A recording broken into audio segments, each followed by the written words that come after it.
Anacondas, the largest snakes on Earth, roam freely through the dense and untamed jungles of the Amazon. They are formidable predators and have been known to devour large animals, such as goats, deer, and even crocodiles. These powerful creatures possess incredible strength and an astonishing ability to constrict, allowing them to overpower their prey without difficulty. But a disturbing question arises. What would happen if one of these colossal snakes attempted to swallow you whole? Is it truly possible for an anaconda to consume an entire human being? If this were to happen, how long would it take for you to travel completely through the snake's body, from its mouth to its tail? Could your body withstand the suffocating pressure of its muscles as it drags you into its dark and narrow interior? How much time would its digestive system need to process each part of your organism? Perhaps you wonder if something like this has ever happened before in history. Are there any documented cases of people being devoured by these majestic and fearsome jungle creatures? Anacondas undoubtedly remain a fascinating and terrifying mystery within the natural world. In 2014, someone dared to be voluntarily digested by an anaconda, taking supposed precautions such as wearing an extremely thick suit covered in pig remains to attract the animal's attention even further. The anaconda struggled for some time, trying to swallow him, but ultimately, it was unable to ingest the man completely. Anacondas cannot easily swallow adult humans due to their size and the limitations of their ability to ingest large prey. Moreover, if they were to attempt it, they would face a significant risk, as they would become extremely vulnerable to potential predators during the long digestion process. Despite being enormous snakes, the green anaconda can reach up to 9 meters, 29 feet, in length and weigh up to 220 kilograms, 485 pounds. At first glance, one might imagine that a human could serve as a delicious and succulent snack, large enough to keep the snake satisfied for weeks. However, it wouldn't hurt to have a more substantial meal that provides greater energy and nutrients in the long run.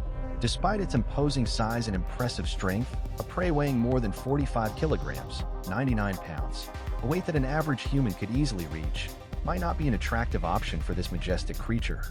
Not only because the digestion process will be slow and complicated, but also because during this time, it will become extremely vulnerable and exposed to natural threats.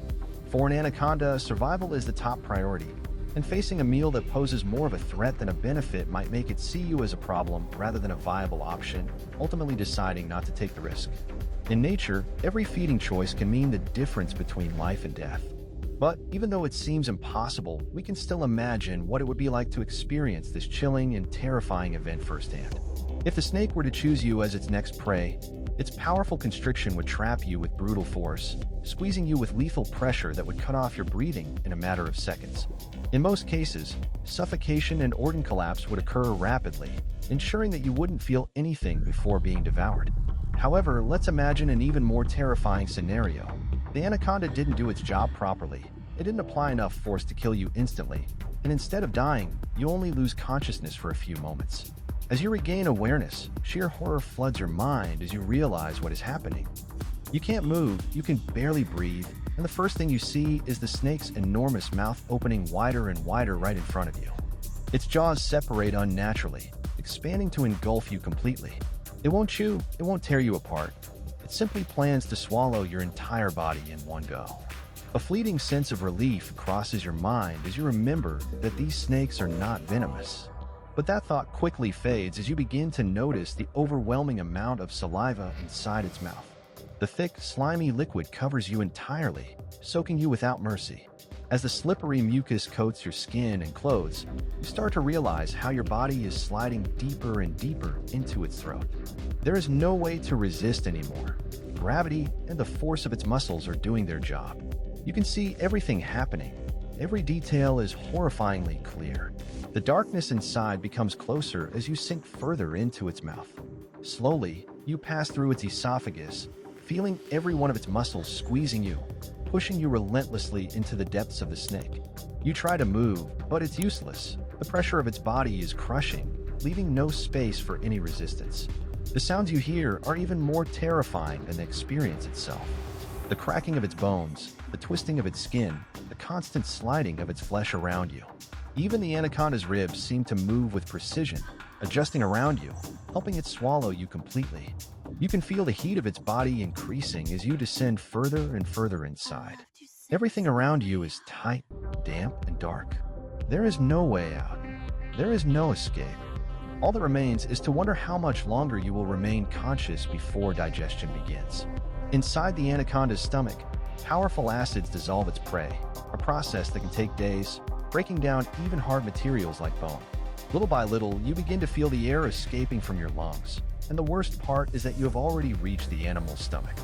You start to feel how the stomach acids slowly dissolve you. You know that the anaconda has eaten prey with much tougher skin than yours, so digesting you would not be a problem. You realize that if you advance further through the snake's intestines, your fate will be sealed. The liver and pancreas secrete even stronger enzymes, and at this point, the most likely thing left of you would be mere remains. In approximately a week, the snake would expel everything. In an Amazon jungle, the locals tell a story about an event experienced by a tourist who simply had an unlucky day.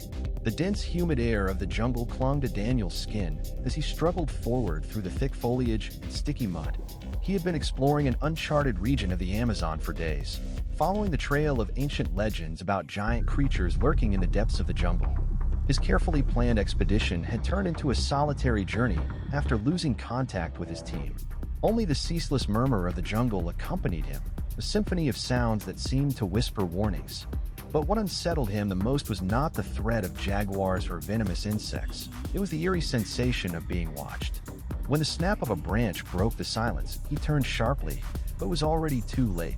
From the shadows, a colossal body emerged, a predator with millions of years of evolution running through its cold blood.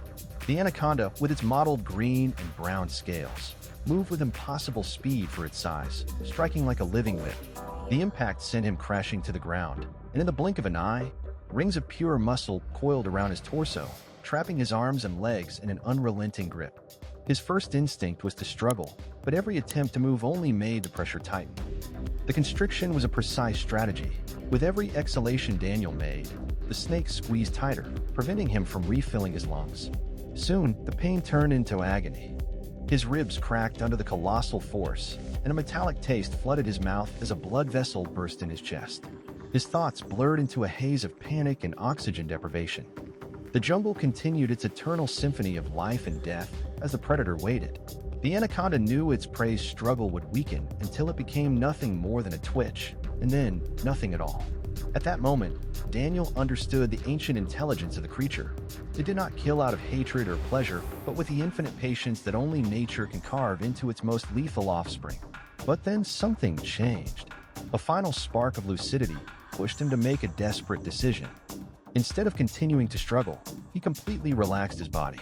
He stopped breathing irregularly, abandoned the trembling of his limbs, and let his head fall limply.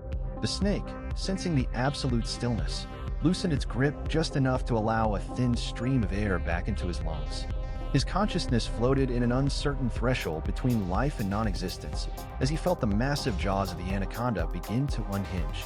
The beast's retractable fangs grazed him as his head was slowly engulfed. A suffocating heat surrounded him as his body slid inch by inch into the serpent's throat.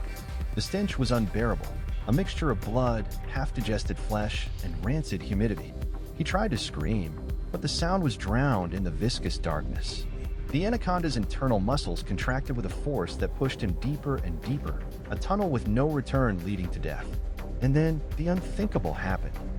Time ceased to exist. His consciousness, instead of fading, began to expand. He no longer felt the pain of his broken body or the desperation of asphyxiation. Instead, he perceived something new, the anaconda's predatory instinct, its primal hunger, its connection to the jungle. The creature's perception seeped into his mind. He could feel the warmth of nearby animals, the vibration of the earth beneath its belly, the taste of fear lingering in the air. He was becoming it. The anaconda, now with Daniel's presence fused into its being, slithered back into the shadows, returning to the river as it had done countless times before. But this time, something was different. Within its reptilian mind, a spark of human thought glowed in the dimness. The jungle called, and it answered.